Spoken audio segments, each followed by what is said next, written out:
This is not an attack by Putin on Ukraine in the way that we are told every day. This started in 1990, February 9th, 1990. James Baker III, our Secretary of State, said to Mikhail Gorbachev, NATO will not move 1 inch eastward if you agree to German unification, basically ending World War II. And Gorbachev said, that's very important. Yes, NATO doesn't move, and we agreed to German unification. The U.S. then cheated on this, already starting in 1994, when Clinton signed off on basically a plan to expand NATO all the way to Ukraine. This is when the so-called neocons took power, and Clinton was the first agent of this. And the expansion of NATO started in 1999 with Poland, Hungary, and Czech Republic. At that point, Russia didn't much care. There was no border other than with the Königsberg, but other than that, there was no direct threat. Then the U.S. led the bombing of Serbia in 1999.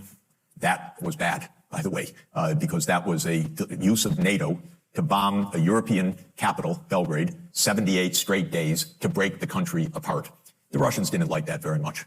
But Putin became president, they swallowed it, they complained, but even Putin started out pro-European, pro-American, actually asked maybe we should join NATO when there was still the idea of some kind of mutually respectful relationship. Then 9/11 came, then came Afghanistan, and the Russians said, yeah, we'll support you, we understand, to root out terror. But then came 2 other decisive actions. In 2002, the United States unilaterally walked out of the Anti-Ballistic Missile Treaty. This was probably the most decisive event, never discussed in this context.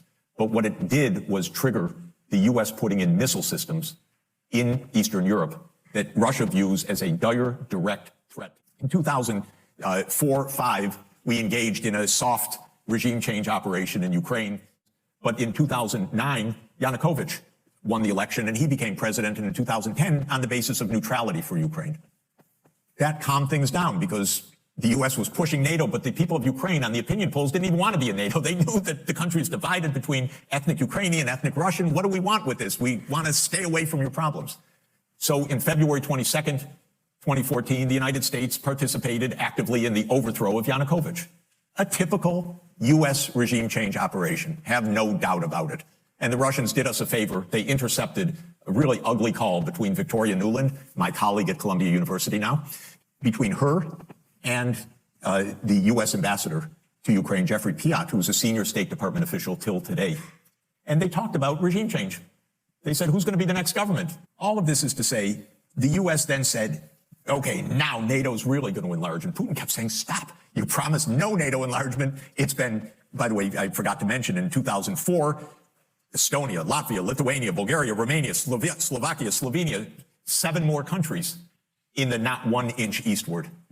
And then, okay, it's a long story, but the U.S. kept rejecting the basic idea, don't expand NATO to Russia's border in a context where we're putting in goddamn missile systems. After breaking a treaty, 2019, we walked out of the Intermediate Nuclear Force Treaty. On December 15, 2021, Putin put on the table a draft Russia-U.S. security agreement. You can find it online.